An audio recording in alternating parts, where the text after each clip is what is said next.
Ensuite, enchaîné avec le Mali, il y a eu une terrible attaque au Mali. Cette semaine, il y a Deutsche Welle qui m'a fait une interview par rapport à ce qui s'est passé au Togo, cette conférence dite de haut niveau qui a rassemblé les acteurs de l'AES, quelques chancelleries, et puis la CEDEAO et le Togo. Le Togo étant en train de jouer toujours son rôle, être un acteur dans l'ombre qui tire les ficelles. Et donc, on m'a posé la question, quel est l'intérêt du Togo? J'ai répondu, j'ai dit, bon, le Togo fait tout ça pour des raisons de politique intérieure.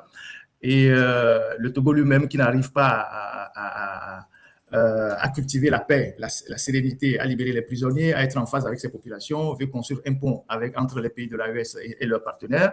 Tout ça, c'est un jeu d'équilibrisme. Et j'ai précisé que la situation au niveau du Sahel, sur le plan sécuritaire, est quand même assez préoccupante parce que les choses se sont dégradées depuis. C'est vrai que les gens sont dans la propagande, ils ne voient pas la réalité. Ils ne voient pas la réalité. Quand vous avez d'autres canaux qui vous permettent de vous informer, vous savez réellement ce qui se passe, vous ne vous fiez pas peut-être aux médias, vous avez vos propres sources d'information. On a quand même plein de journalistes qui sont au Mali, on a des amis qui sont au Mali, qui sont dans ces pays-là, qui remontent des informations. On sait que la situation sécuritaire est très, très, très, très dégradée dans ces pays-là. Et patatras, il y a eu cette attaque coordonnée de ces groupes-là, le Front de libération de l'Azawad et le groupe lié à Al-Qaïda, dans plusieurs villes, avec, selon les informations, le ministre de la Défense qui est décédé avec toute sa famille, et puis certains officiers aussi qui ont trouvé la mort. Et là, on voit aussi, on a vu ce matin les troupes russes de l'Africa Corps en train de quitter Kidal parce qu'ils ont été encerclés par les rebelles. Ils ne pouvaient pas se défendre. Il n'y avait pas moyen de se défendre. Ils ont dû négocier un couloir pour pouvoir s'extirper de la ville. C'est des images assez fortes. Hein. Ils sont venus pour aider les Maliens. Ils ont été encerclés aujourd'hui. Ils ont négocié un couloir pour s'extraire de la ville. Et les rebelles ont imposé à ce qu'ils n'emportent pas le matériel. Ils n'ont plus juste le nécessaire. Quand on voit ces camions-là quitter Kidal, c'est tout un symbole de cet échec sécuritaire. Et cela peut avoir des répercussions chez nous. C'est pour ça que j'en parle, en fait. Cela peut avoir des répercussions chez nous parce que le régime togolais a fait de l'AES son cheval de bataille. Il s'appuie sur l'AES.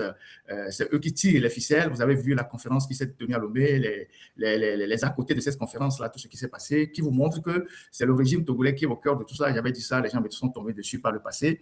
Je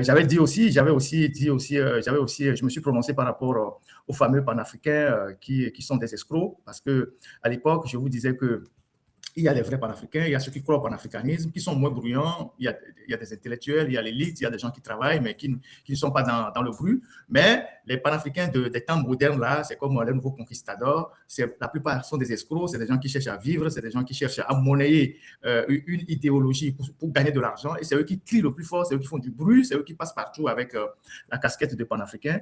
Et voilà, on voit bien que les masques sont en train de tomber avec ce qui est... On voit que les masques sont en train de tomber. À l'époque, quand j'avais dit ça, il y a des Togolais qui sont tombés sur moi, qui m'ont insulté, voilà, on est des vendus et tout ça. Et pourtant, on était en train juste d'attirer leur attention sur cette escroquerie-là. C'était une escroquerie que les gens se sont emparés d'une idéologie à des fins d'escroquerie. Et donc, pour eux, c'était le meilleur moyen d'aller dans les palais présidentiels, de gagner de l'argent, de se faire recevoir dans les aéroports, de descendre dans les grands hôtels, 5 étoiles et tout ça, et d'avoir des moyens.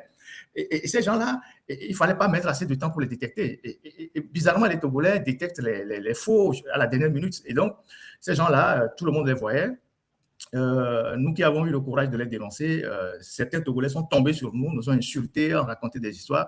Aujourd'hui, ces Togolais-là, maintenant qu'il y a eu des retournements de veste, les gens ne savent plus quoi dire. Et donc, l'actualité dans cette région-là, ça va évoluer avec le Bénin aussi, avec tout ce que vous savez sur le Bénin. Le coup d'État au Bénin aussi n'a pas fini de révéler tous ses secrets.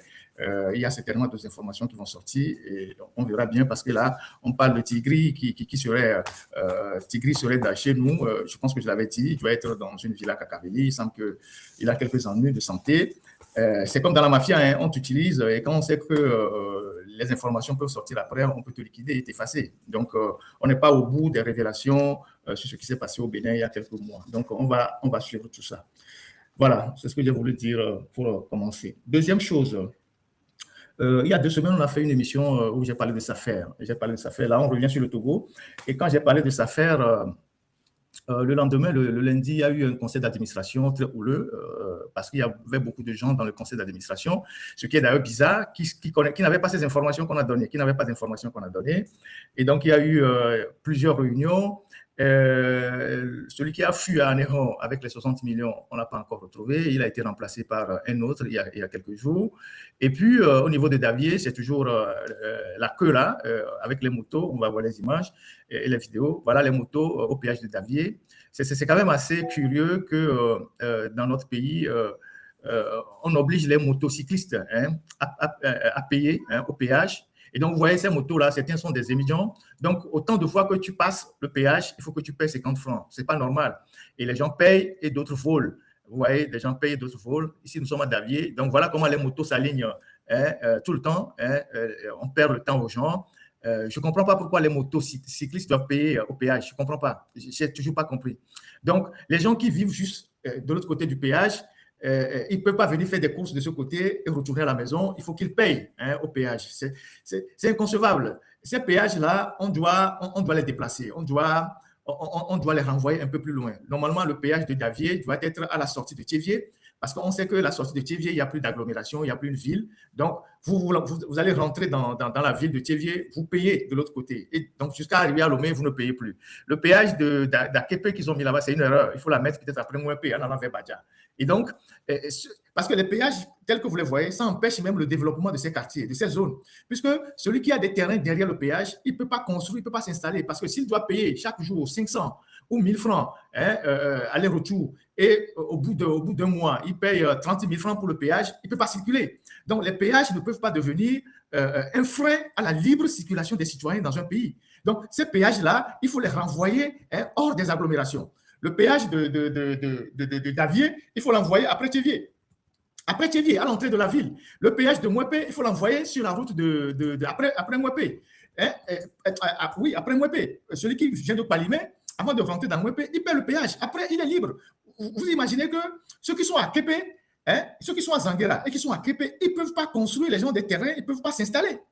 Ils ne peuvent pas s'installer parce que s'ils s'installent de l'autre côté du péage, puisqu'il n'y a pas de faveur pour eux, chaque jour, ils doivent payer avant de traverser le péage pour aller au boulot. Donc, les gens ont acheté des terrains, des parcelles. Ces parcelles sont abandonnées pour le moment. Les gens ne peuvent pas s'installer.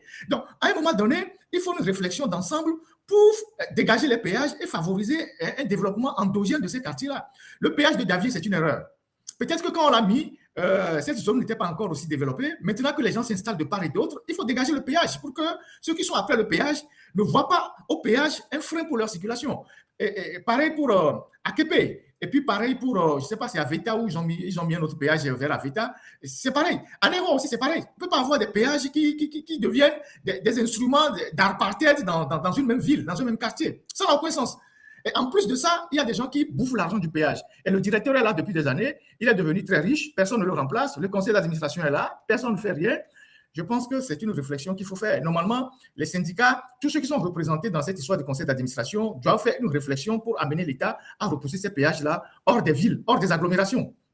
Ça n'a aucun sens que celui qui vit au-delà du péage, celui qui vit...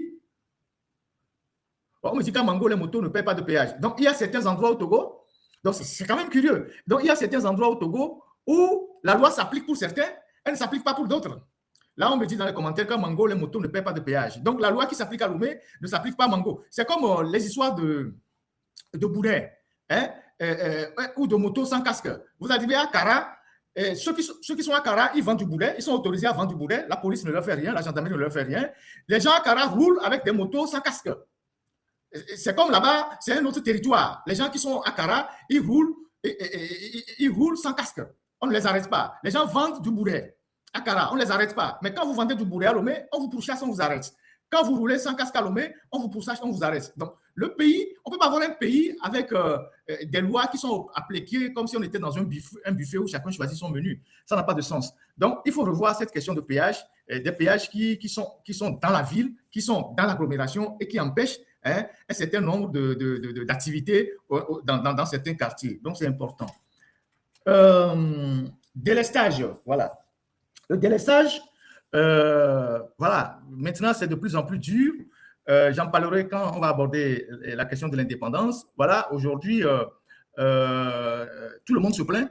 Personne n'explique rien à personne.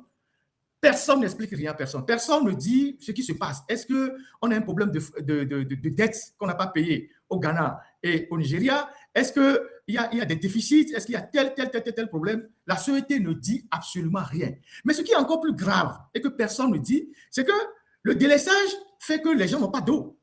Puisque s'il n'y a pas de courant, s'il n'y a pas d'électricité, il ne peut pas avoir de l'eau. Beaucoup de Togolais sont, comment on appelle ça, au forage. Donc, c'est le forage, c'est l'électricité qui permet aux machines de forage de travailler. Donc, il y a aussi pénurie d'eau dans les quartiers. Parce qu'il y a délaissage, il y a pénurie d'eau, les pompes sont à sec.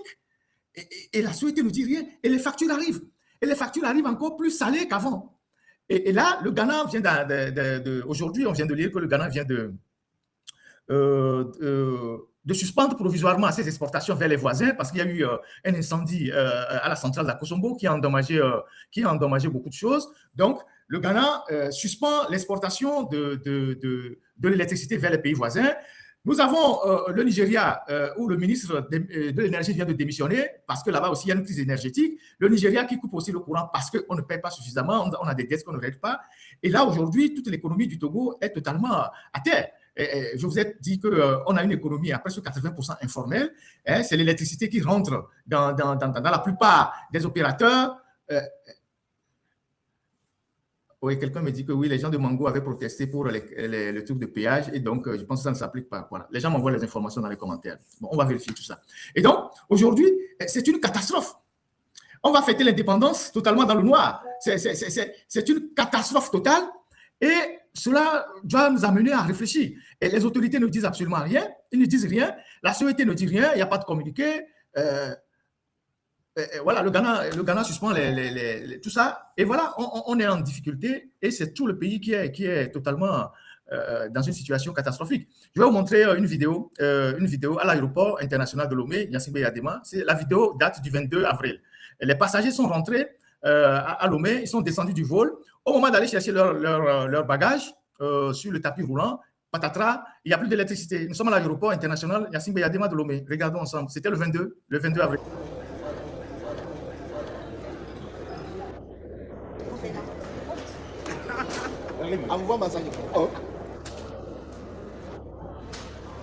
C'est l'aéroport de Lomé. Hein? Ouais, il n'y a pas d'électricité. Voilà, c'est maintenant que l'électricité est revenue. C'est l'aéroport international de Lomé. Il n'y a pas d'électricité. C'était le 22, le soir. Vous pouvez continuer à diffuser la vidéo. C'était le 22 au soir. Il n'y avait pas d'électricité. L'aéroport était plongé dans le noir. Les passagers attendaient dans le hall des bagages, hein, dans le noir. Les gens ont allumé les portables. Les gens ont allumé les portables pour regarder avant que la lumière ne revienne. Nous sommes à l'aéroport international Gnassingbé Eyadema de Lomé. C'est quand même incroyable. C'est quand même incroyable. C'est ça. Et cette vidéo-là, elle date du 22. Ça dit, il y a quoi? Il y a 3 jours. Il y a 3 jours que les passagers sont rentrés et c'est, voilà ce à quoi ils étaient confrontés. Et ça, c'est à l'aéroport. Oui. C'est à l'aéroport international Gnassingbé Eyadema de Lomé. Et ça a duré quelques minutes, environ 5 ou 6 minutes, avant que l'électricité ne revienne pour que les gens puissent chercher leurs bagages. Et ça, c'est la porte d'entrée d'un pays, hein, l'aéroport. Ça s'est passé cette semaine. Aéroport international Gnassingbé Eyadema de Lomé. Il n'y avait pas de lumière. Donc, vous voyez les gens qui se plaignent dans les quartiers qu'il n'y a pas d'électricité, il n'y a pas ci, il n'y a pas d'eau. Même à l'aéroport, hein, il y a le délaissage qui frappe l'aéroport. Et c'est ça le Togo. Et c'est dans ce pays-là qu'on va fêter les 66 ans demain. Donc, voilà pour le délaissage. La situation va se compliquer dans les jours qui viennent. Alors,